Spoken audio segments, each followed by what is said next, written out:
మీనరాశి వాళ్లకు ఈ వారం అనుకూలంగా ఉంటుంది. వృత్తి వ్యాపారాల పరంగా లాభసాటిగా ఉండే అవకాశాలు కనిపిస్తున్నాయి. సంతానపరంగా ఈ వారం మీనరాశి వారికి కలిసి వస్తుంది. మంచి అభివృద్ధిని కూడా సాధించుకోగలుగుతారు. దైవ దర్శనాలు ఎక్కువగా చేసుకునే అవకాశాలు ఉన్నాయి. నూతన వ్యాపారాలు ప్రారంభించే అవకాశాలు ఉన్నాయి. అయితే తొందరపడకూడదు. అన్ని రకాల జాగ్రత్తలు తీసుకోవాలి.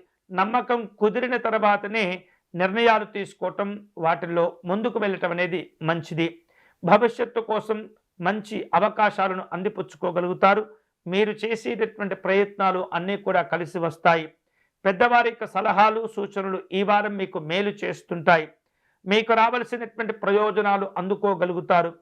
చేయనటువంటి తప్పులకు మీరు కొంత ఇబ్బందులు ఎదుర్కొనే పరిస్థితులు కూడా ఉండబోతున్నాయి. జీవిత భాగస్వామి యొక్క సహకారాలు విశేషంగా కలిసి వస్తుంటాయి. వ్యాపార వ్యవహారిక విషయాల్లో ఈ వారం మీకు కుటుంబ పరంగా అన్ని రకాల ప్రశంసలు, ప్రోత్సాహాలు, తోడ్పాటులు లభిస్తూ ఉంటాయి. విద్యార్థులకు ఈ వారం అనుకూలంగా ఉంటుంది.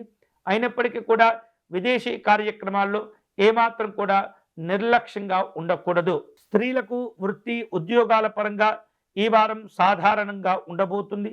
జీవిత భాగస్వామితో ముఖ్యమైనటువంటి విషయాల్లో జాగ్రత్తగా చర్చలు జరుపుతూ ఉండాలి. కొన్ని రకాల విమర్శలు ఇబ్బందులకు దారితీస్తూ ఉంటాయి.